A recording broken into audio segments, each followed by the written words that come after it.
Hello and welcome. I am Cyril Stober. Now, the United Nations maintains that peace and security is a cross-cutting issue that is critical to achieving the Sustainable Development Goals. At the national level, conflicts, violent confrontations continue to take a huge toll on development efforts. Now, even as Nigeria joins the global community in building capacities to ensure peace and security and the respect for the principles of law and order, security breaches continue to linger across the country.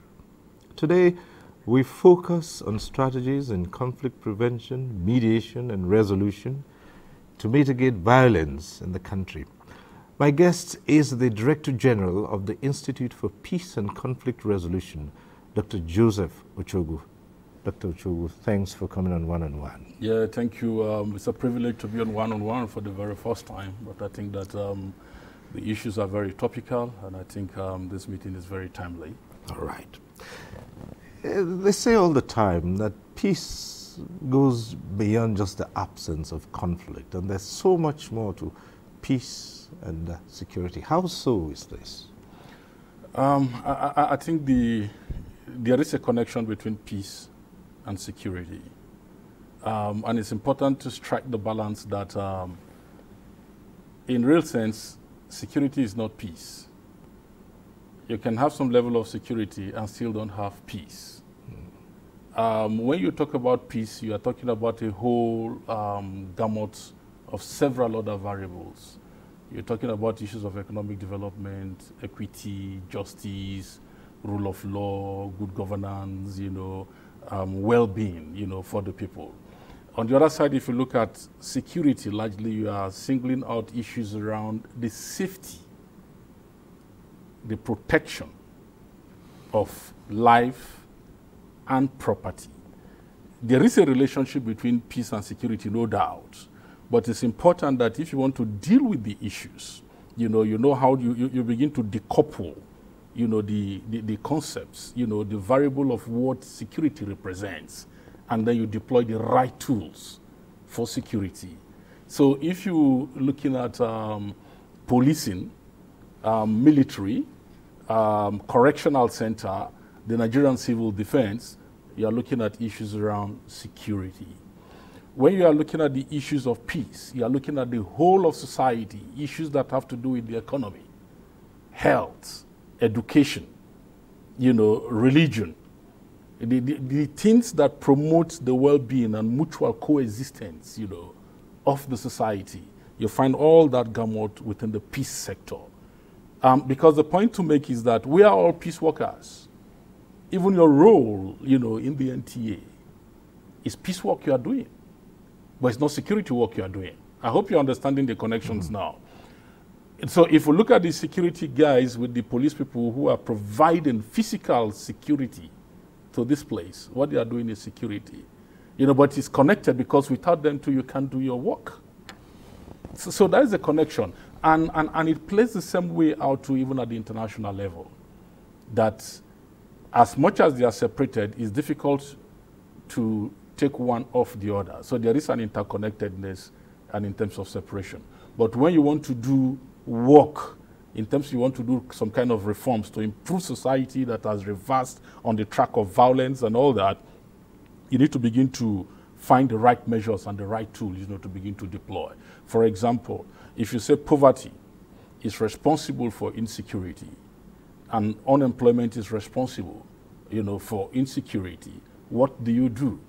First and foremost, you're going to provide security measures to ensure that those who go into crime, for example, are unable, to carry out their criminal activities. On the other side now, you begin to put in economic measures in place, to ensure that there is growth, there is employment, and people can get a place whereby they can earn their livelihood, thereby reversing the tendency for them to move towards the conflict, towards the violent criminal acts. So you can't do one and leave the other. Sadly, there have been so much of investment, in one particular sector, than the other sector, which is the peace sector. We need to begin to complement that. And it's a universal challenge, it's not just a Nigerian challenge, because oftentimes peace is an orphan. Investment in the peace sector is very minimal, compared to investment in the security sector.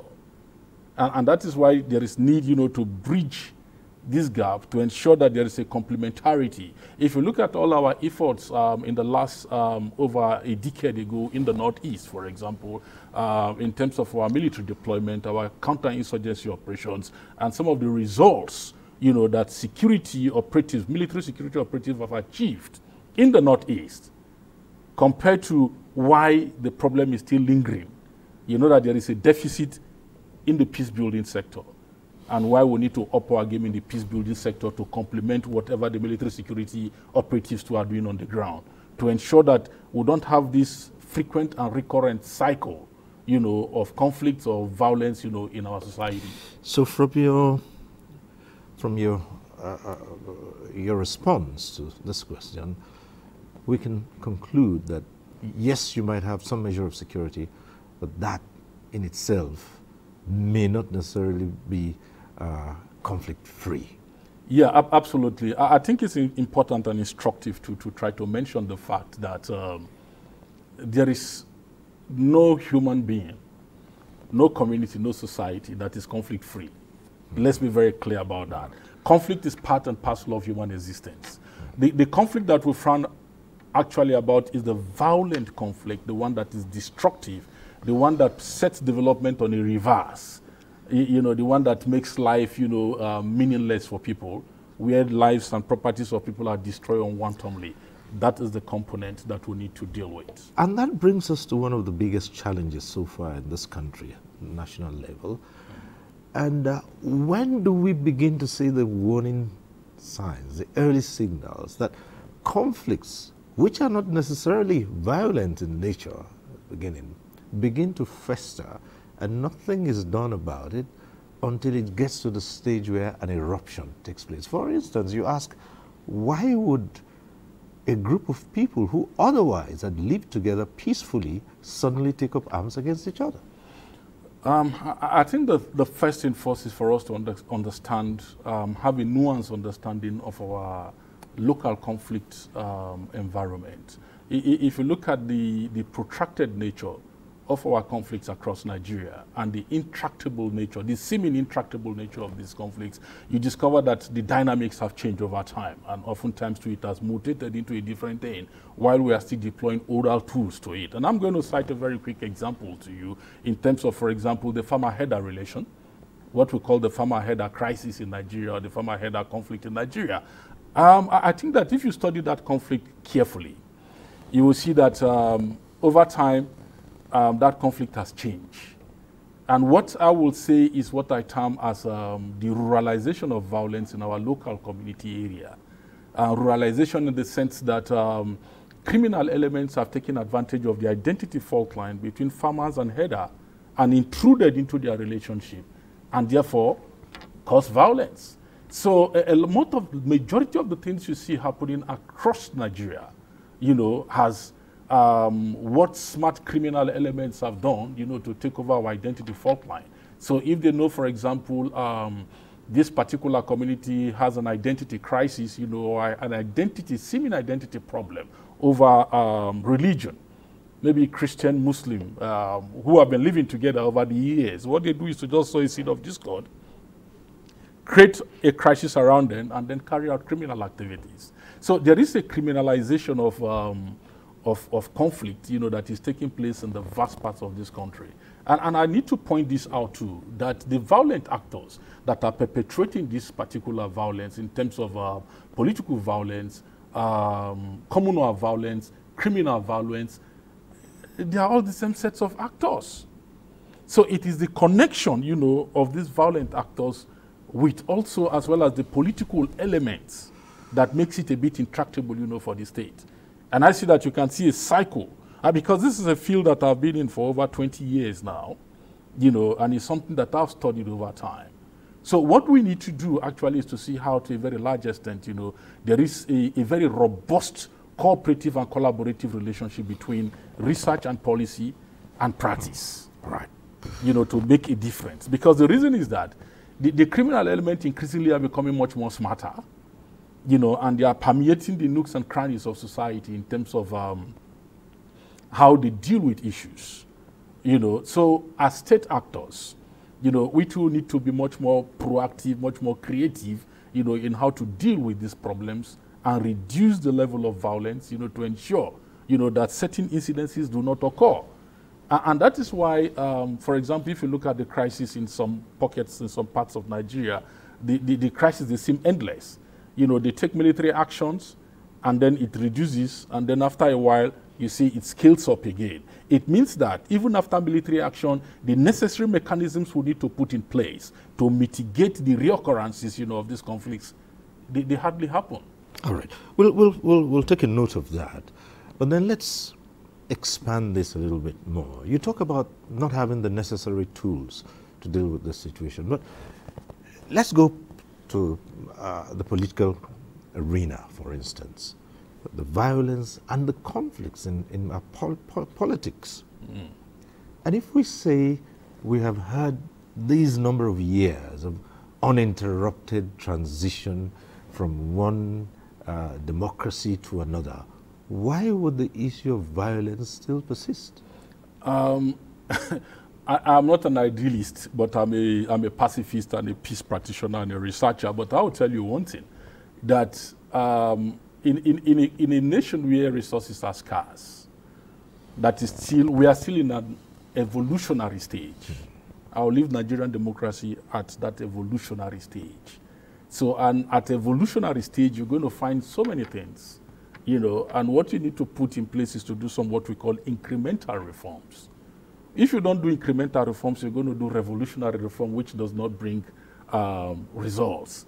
So what we've been doing over in the last 20 years, if you look at it carefully in terms of the electoral reforms, and then I think that political actors need to be bold enough, to take certain reforms, particularly at the National Assembly level, and at the state houses of assembly level, to do very robust reforms. And I'm saying this because there is so much of what I call over-concentration and over-centralization, of power,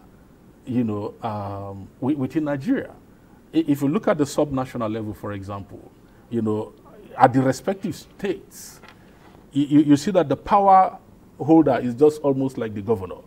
The state house of assembly are weak in terms of the capacity for them to perform their democratic duties. And in a society when you find that kind of over-concentration and over-centralization of power, that kind of society becomes much more vulnerable and endemic to likely violence and likely conflict, because the mechanism for conflict resolution, conflict prevention and conflict reduction, in that kind of society is centralized. So even the response system to issues around conflict and all that becomes very weak. So we need to be very conscious and deliberate, in dealing with these issues so that we can begin to enthrone democracy and imbibe the democratic culture in terms of the liberalization of power, to every distance. As we speak today, right now, the local government system is hardly working. And the local government system is where the people are domiciled. It is the frontline governance, that affects the people. But across the country, you travel from north, south, east, and west, the local governance system is particularly very, very weak. Well, and that brings to a problem why we have this recurring problem, because the mechanism for resolving conflicts, even in local communities, is not there. And that is why criminal elements who are taking advantages of these issues and enthroning themselves in local communities, cult groups, bandits, and all sorts of rogue actors, within the system. And I can tell you something, Cyril. The military, the police, the Secret Service cannot do anything around all those things until there is a conscious and deliberate governance reform. But this was what I was just going to say, that doesn't this go back to the issue of good governance? You see, there is no alternative to good governance when we are talking about conflict management in a democratic setting. Because when we say good governance, for example, we are talking of the delivery, of the provisions, of the mandate of the government. For example, we have the renewed hope agenda, of President Bola Ahmed Tinubu, our current president, with 8 priority areas. If you look at those 8 priority areas, for example, you take inclusion, and then you take growth, for example. If you deal with issues of growth and inclusion, you'll be surprised that in the next 3 years or 4 years, Nigeria will be a transformed place. So for us as people now, what is the inclusion that we are talking about? We're talking about political inclusion, we are talking about economic inclusion, we are talking about social inclusion. So if you lead that plank from the 8 priority areas of Mr. President, you discover that in 3 years, we would have achieved mileage. What that means is that you give people a sense of belonging in terms of inclusivity, in politics. And if that happens across all the 36 states and FCT, and happens across all the 774 local government, in terms of the political structure that we have, you begin to see development, and you begin to see a diffusion, and a resolution, of some of these crises that we are facing. So I think that is the challenge that those of us, who are state actors, we have to run with some of these priority areas. We have to deal with them consciously, and we have to amplify the voice, of these priority areas, and to ensure that citizens to take ownership of this thing and make a demand too, from the respective levels of government, either at the local and the state government level, to ensure that it works. 2 things come to mind here. First, respect for the dignity of the human, and respect for the rule of law. Absolutely. Rule of law is one of the 8 priority areas of Mr. President. And I think that if you listen carefully to the Honorable Attorney General of the Federation, with the Minister of Justice, he harped strongly on the rule of law. The point now is that how do we cooperate and collaborate, across all the sector to ensure that rule of law is enthroned and is entrenched? Because rule of law is actually beyond just the office of the Attorney General and the Solicitor General of the Federation. It has to be in the court of law. It has to be in the social cycle and everywhere of the society, in the policing sector and the security sector. So we need to consciously, as a people, tell ourselves, look, there is a problem. And the problem we have now, if you look at it carefully, is just beyond one government. Because I've had privilege of being across different governments, across political party lines. And I can tell you that until groups, civil society groups, citizens too begin to cooperate and collaborate with government and take government for the words that they bring in, then we can judge them at every election year. Okay, 8 priority areas, this rule of law and all that. Then we'll begin to measure them. We'll begin to take them to task. And until we begin to do that, there are no checks and balances. So we need to consciously begin to deal with those things. So there need to be citizens' involvement and citizens' engagement, in the governance processes beyond the elections. Do you think the Nigerian citizen easily acquiesces to these things happening, just say laid back? I think there is a renowned political scientist who's late now, of the blessed memory, Claude Aki. Claude Aki brought out this concept of what he said, that the citizens, in a democratic country, are suffering what he called supplicatory docility. That is to say, they are just docile there, they are not active. And I think that that docility is not good, and I think that is where the onus is on, the political parties, as well as other citizen engagement groups, the NTA, other media groups, civil society, the religious body, faith-based organizations, and different actors, within the social space, to ensure that we have an enlightened citizenships, that are able to enlighten, they are enlightened to the point that they are able to make some demands, on the system. I think again that the state need to activate its socialization agents. And if you look at the socialization agents, within the society, education is the first plank. And what is Nigeria doing in the education sector? Nigeria has said there is a compulsory education, for all Nigerian citizens from basic primary, to junior secondary school. I think the onus right now is for these agents of society to ensure that each Nigerian child is able to go through that socialization process. Because if they don't go through the socialization process, you have a population that can hardly even sing your national anthem. So who are they going to be pledging to in terms of loyalty between citizen and the state? So if you have other socializing agents, for example, who are non-state actors, and perhaps who are even alien to Nigeria, like we've seen over the years, and they are pledging their loyalty to some other forces that are outside, the sphere of influence of the Nigerian state, it therefore means that loyalty to, crosses outside of Nigeria. And that also makes us internally very vulnerable in terms of the shocks and the pressures that we're likely going to receive from these systems. And that is why it's imperative that we activate our socialization agency. We need to spend as much money as we can to ensure that our citizens are enlightened in the way that we want Nigeria to go. Sadly, our socialization agent today is likely the social media, where, and the social media, you and I know that it has connected both the very wise and the very foolish. It has liberalized the platform such that it has equalized knowledge and stupidity.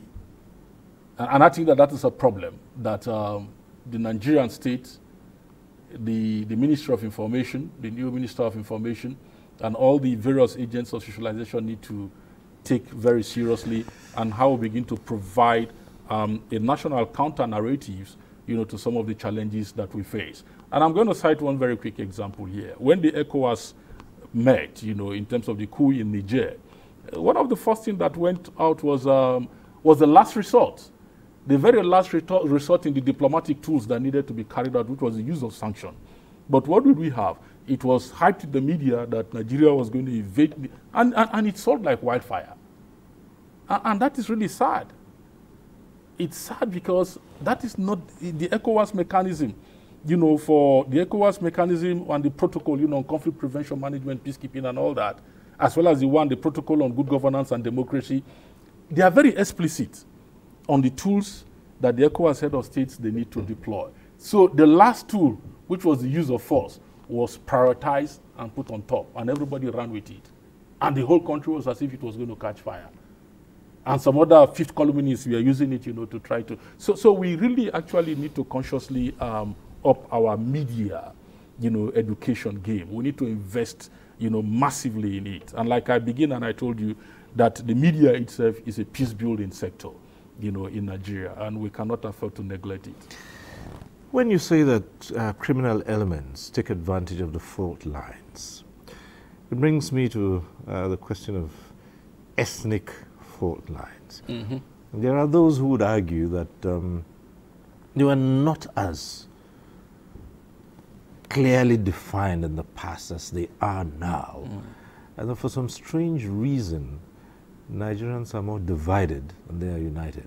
Some have pointed out to the structure of the country and say perhaps when you now have more states or enclaves where ethnic affinities would be the deciding factor, you might have. And some have disagreed that within every group you would always find those issues of ethnic backgrounds. Mm-hmm. I think it's instructive to just mention on this platform is that the most dangerous crisis when you do conflict, issues around conflict analysis or conflict prevention, the most dangerous conflict is the clan conflict, the clan war.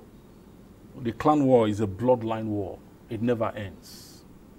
Now, when I mean it never ends, it never ends.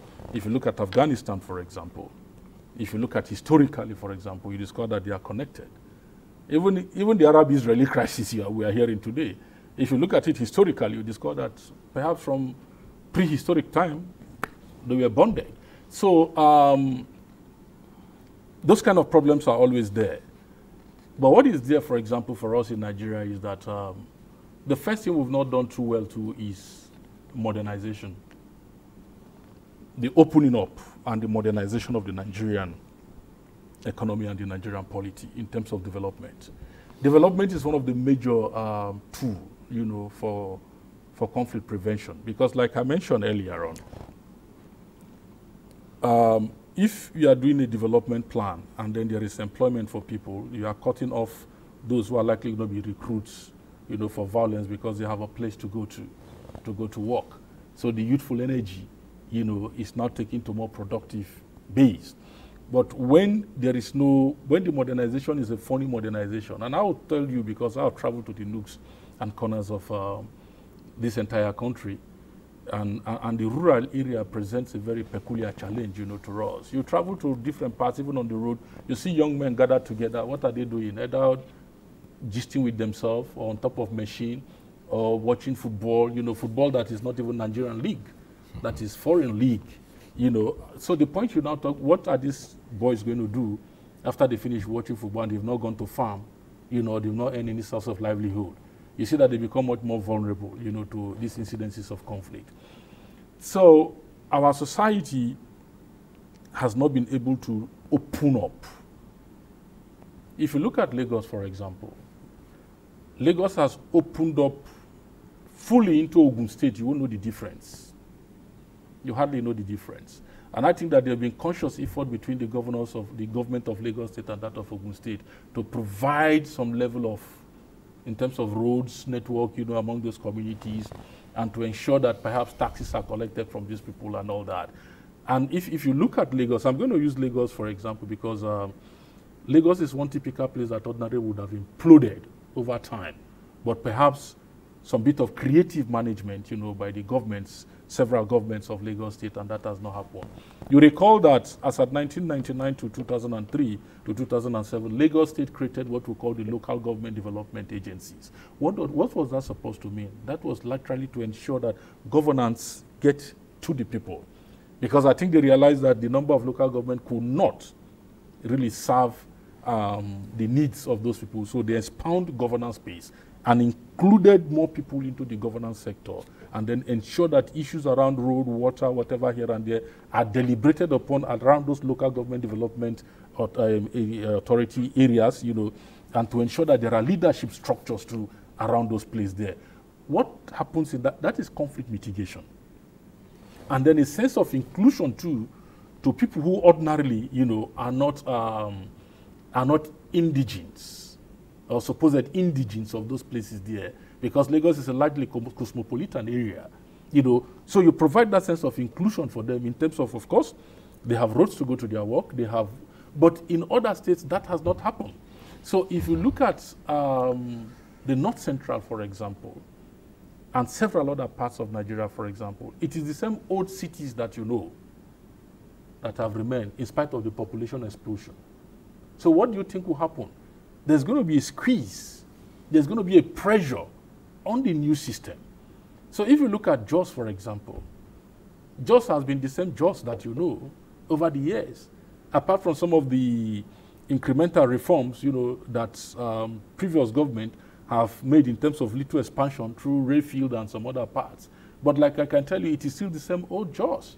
So if you go to Makurdi, it is still the same old Makurdi. And then the productive base of those societies too are not there, you know, to absorb the youthful energy of this population bulge, you know, that we are experiencing across the country. It's the same thing with Kaduna. So we need to consciously open up our economy at the local level and at the state level to make sure that these things are working. All right. And if you look at what is happening right now, the governors of Lagos, Ogun, and I think Oyo and some of these, they're already moving, you know, to create more investment or bring up more economic development. Okay. Because with economic development, actually conflict, like I said, economy development is also peace-building activity. So once you develop your economy, you'll get the point. The youthful energy that is there they attract people to go and fight. They won't fight. They will be moved to work in factory. So if our textile factories are working, if our rail systems are working, if our agricultural systems are working, if a lot of these systems are working, I can assure you that the scale of violence we are seeing will reduce drastically across the country. All right. At this point, we'll take a short break. When we return, there'll be more issues and strategies to manage conflicts. Stay with us on One on One.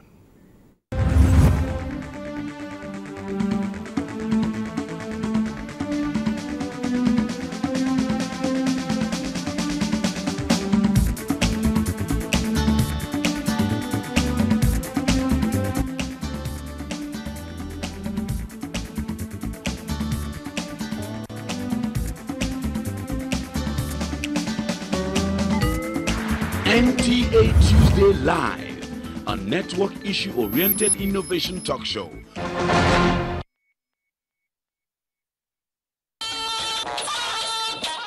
Weekend File, your Saturday delight, going to places from the obscure to the hinterland and cities, bringing you development stories and perspectives, connecting the people with government and stakeholders on critical issues of our national life. Taxes are governed by laws. Nigeria is the largest economy in Africa. It is also the most populous country in Africa.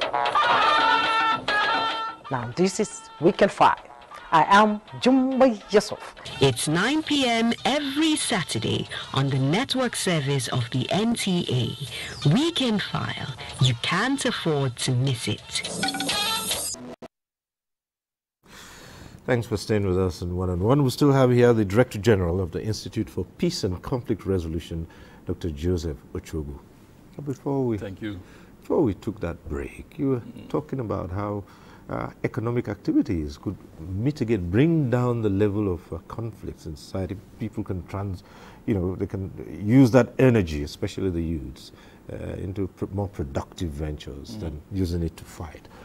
But again, there's what you spoke about earlier on, which I would call post-conflict management, where you say even where you have brought down conflicts, you've not been able to follow up with certain strategies, and then these violent activities have erupted again. Now, this is happening in many parts of the country today. And so we are now told about non-kinetic approaches. But that also comes with its own challenge. And many Nigerians would ask, do we have the capacities for this? I think that it's also important, to try to make this very clear, particularly for stakeholders, colleagues, who are within the system, who have risked their life, careers and everything to ensure that certain things are done rightly. So the issues around kinetic, non-kinetic, approach are debates, that is increasingly coming up, within the issues around the counter-insurgency operations, not only in Nigeria, but I think largely across the world. So one, we need to be careful, to ensure that it does not just become a semantics. Because what I observe right now is that it's gradually becoming a semantic, let's do non-kinetic, it's more becoming like a phrase, a phraseology, without a very nuanced understanding, in terms of unpacking, what precisely, the non-kinetic component, of engaging a counter-terrorism mission or whatever looks like. It is just beyond just the hearts and minds. It also has to do with this issue of economic development that we're talking about. So let's take, for example, you have a place that is already ruptured with violence and conflicts, and then the places of Iran, by violence, and then you take out a counter-insurgency operation in that place. There is a need, first and foremost, to understand why did this happen in the first instance? What were the fragilities and the vulnerabilities, that were prevalent in that society, that led, to issues around terrorism and all that. So once you have that understanding, and then military operations have taken place, now you begin to deliberately and consciously deal with the issues. One of the things is the issue of inequality. And I think that that is why when you meet our colleagues who are experts in the kinetic component, of course, they tell you that they've done their best. And sincerely speaking, these military men and security men are really doing their best. So there is a component, which is the governance component, that needs to come in place. And that is what they call the kinetic component of it. And like I said, it is beyond just the hearts and minds of the people. If discrimination, inequality, unemployment are incidences that have led to these things in the first instance, the governance system must be very deliberate and intentional in ensuring that discrimination no longer takes place in that particular society, whether on the ground of age, on the ground of culture, on the ground of religion, and all that. If you don't do that, give that same conflict the next 10 years, it will still rebound back. Let me give you a simple example and see how we fare on that. For instance, a place where some people are reported to have turned from violent activities and repented, and they are now reintegrated. And you talked about hearts and minds. Do we have the capacity to actually ascertain and follow up that this is just not another ploy to come back and study the system to beat it? That's on one hand. And then on the other, what about the victims? Because I've heard people say that we are the victims, and those who carried out these acts against us are now reintegrated, and what have we got? Doesn't that lead to more, bitterness and more conflicts? Thank you very much. I think this is a very good question, and I think that this is timely. But again, it's important too that we commend what is happening in Borno State, because I know you are talking of the crisis in the Bay State, that is Borno, Adamawa, Yobe, particularly for Borno. You see, there is what is called the Borno model that seems to be working, and I think that it is working. The Borno model is the deployment of both kinetic, non-kinetic approach in trying to end the insurgency. And because the insurgency has been there, for over a decade now, and there is need to actually bring it to an end. So if you look at what is happening in Borno State, for example, and we need to commend the governor, His Excellency Zulum, who is doing very wonderful work, who is putting his life at a risk, as if he's a military man, to try to deploy some of the things that is happening. And you won't blame him. The reason being that, first and foremost, it has different tracks.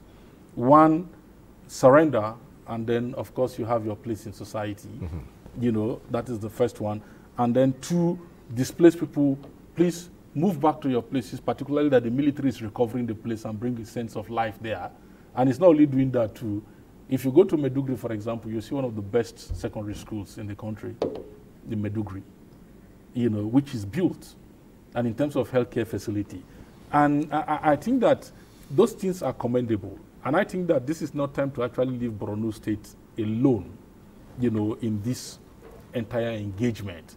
I think that the federal government still needs to support the government of Borno State, Yobe State, and maybe Adamawa State, to ensure that some of these tendencies are reversed. And like I'm saying, you need to consciously, deliberately ensure that the new systems you are putting in place does not discriminate against any of the victims. In terms of if you are taking them back to their local community, to ensure if you are providing housing for them, it is clear, the guidelines are clear, not based on tribe, not based on religion, not based on ethnic or clan, whatever. Because if you do that, you're going to be leaving openings, for the things that led to some of those crises before.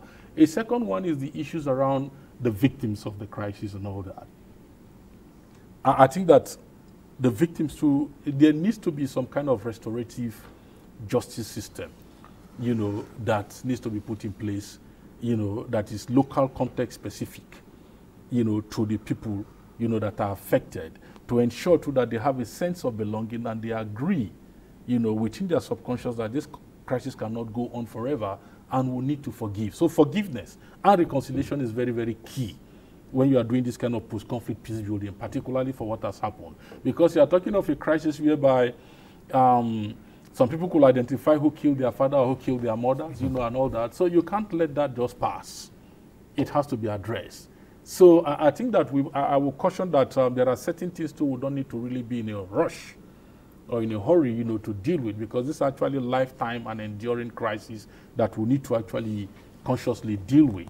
So I will call on the support of the federal government to continue to support the governments of Borno State, Yobe, and Adamawa in terms of post-conflict transition, forgiveness, reconciliation, peace building, and other activities that needs to take place in that place. I will also call on the international community, particularly the UN system.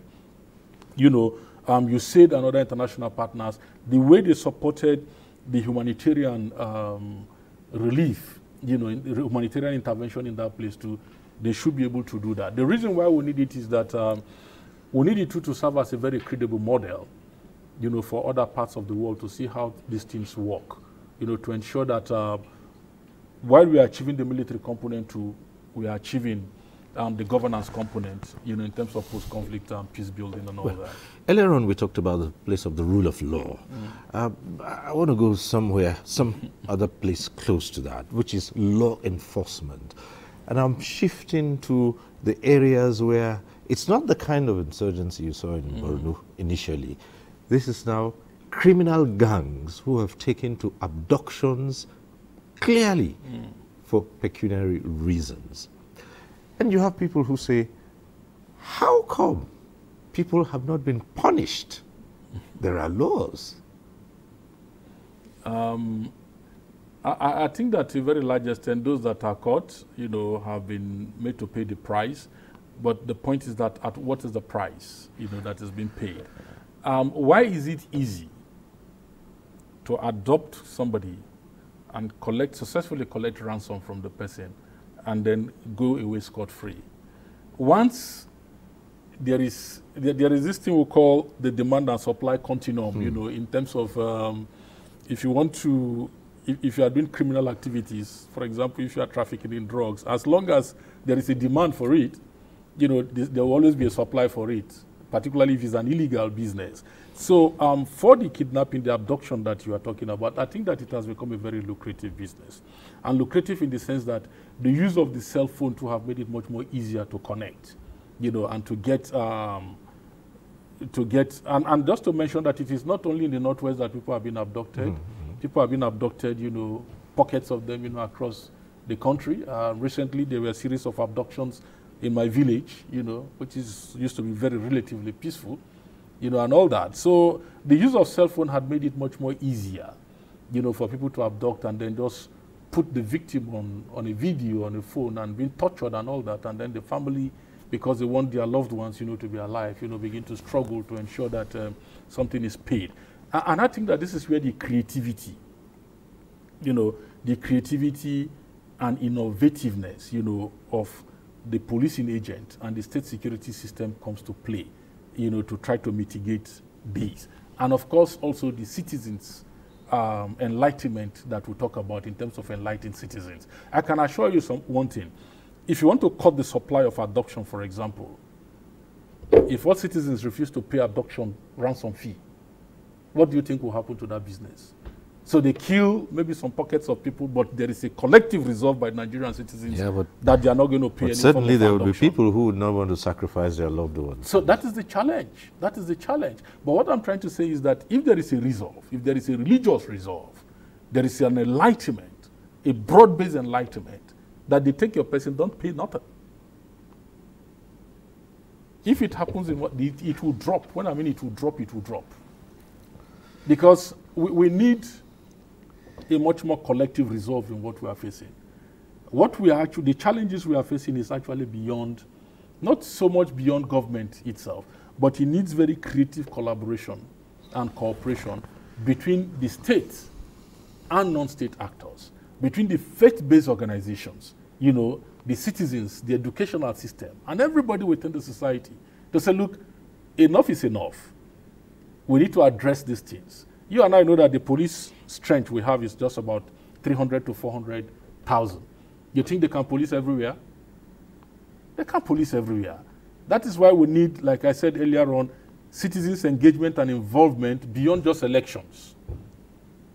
So when we have citizens' involvement and engagement beyond elections and even in the democratic governance of the people, these kind of things that I'm talking about come. And that is why I want to use your platform here to appeal to the respective state governors to try to make sure that their local government work, please.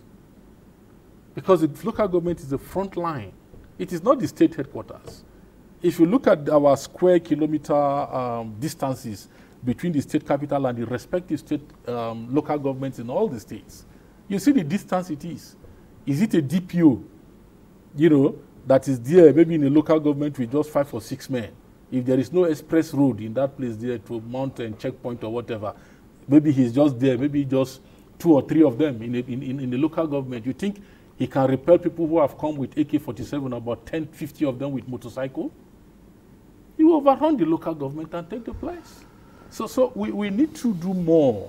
We need to modernize. We need to open up, you know, and we need to engage our citizens. And we need the state governors, you know, to work consciously, you know, with the federal government, and then ensure that local government is working, and then get the people to work. I'd like to put this position to you next to ask your personal opinion about it, because I've heard people say this, and they've reached a stage where they've just about given up and have said, look, perhaps there is a fundamental fault with the structure of the Nigerian society, and that is why all efforts at peace building, conflict resolution have failed to yield the needed results, and that perhaps it was a mistake in the first place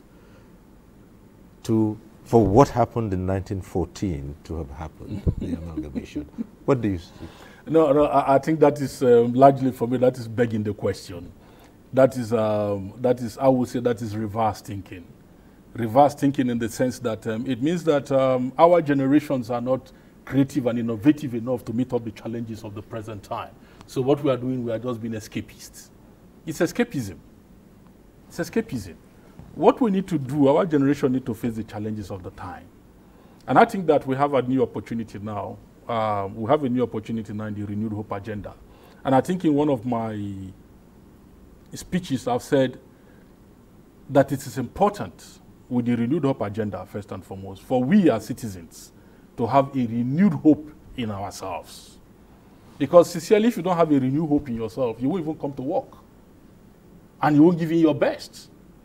So it is in having first and foremost that first level of renewed hope in yourself as an individual, as a human being, that the future is there for you to thrive. Then you can engage the society. You can continue to solve your problems incrementally, irrespective of the inflation, irrespective of the odds against you. So first and foremost, you need to self-discover yourself with the Renewed Hope agenda.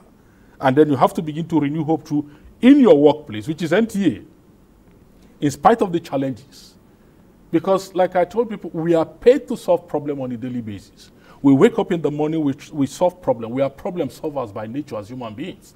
So we wake up in the morning to solve our family problem, to solve our individual problem first, solve our family problem, move on to our workplace, and solve problems in the workplace. And as we drive in our community, we solve problems. So we need to have a renewed hope in ourselves as persons, have a renewed hope in our places of worship, have a renewed hope in our community, local community where we live, have a renewed hope in our nation, in our states, and even have a renewed hope in the world. Because it's just not a Nigerian thing. If you look at the crisis that is happening across the nooks and crannies of the world, you might want to give up hope. But giving up hope, I think, is escapism. So it's to engage it, confront it, and resolve these contradictions, you know, incrementally, and then before you know, you are fine. Okay. Let's spend the last couple of minutes on this program to look at the Institute for Peace and Conflict Resolution and look at its place in all of this, in enunciating policies and driving this capacity. How would you say you've done?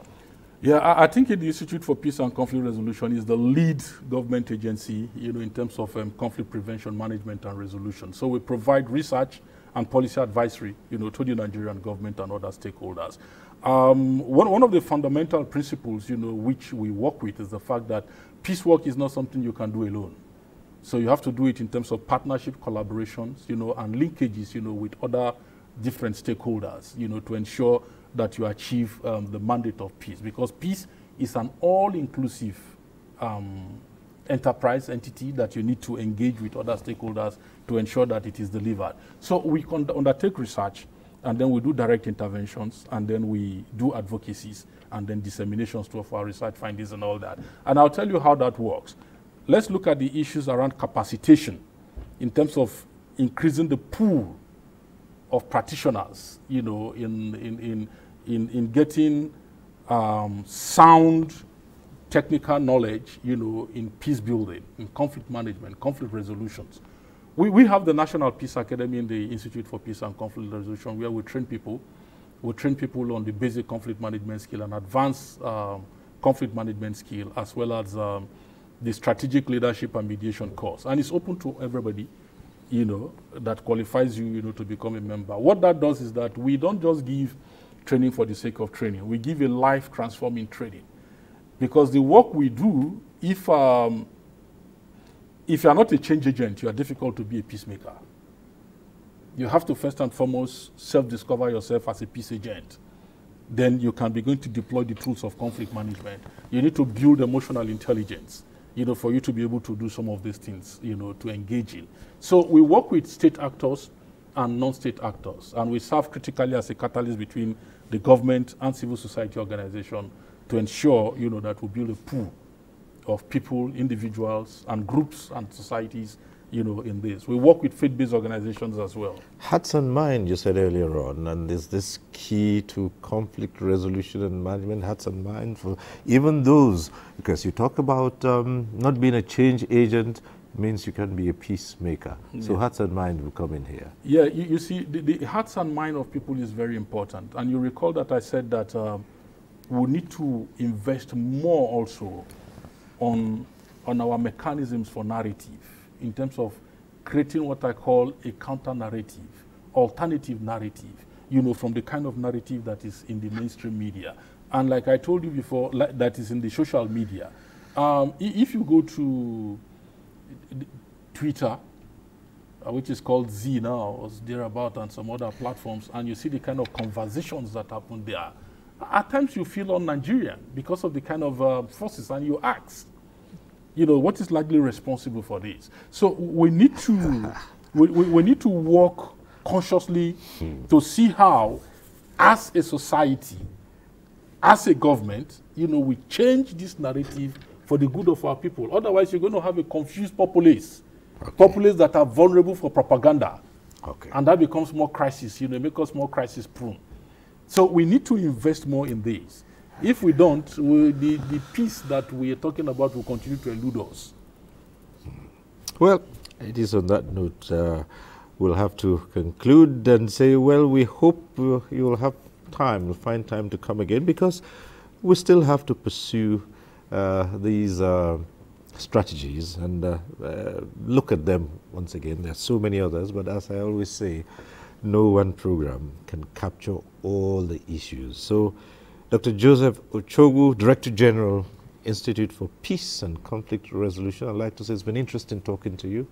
Thank you for coming on One-on-One. Yeah, thank you so much, Cyril Stoba. I want to appeal to Nigerian individuals and groups to partner and collaborate more for the good of Nigeria, for the peace of Nigeria, and let's have a renewed hope, in our country and in the work that we do to make our country a more peaceful and better place to live in. Thank you, Cyril. Thank you. And that's our program today. We thank you for watching. Next week, we'll be back with One-on-One.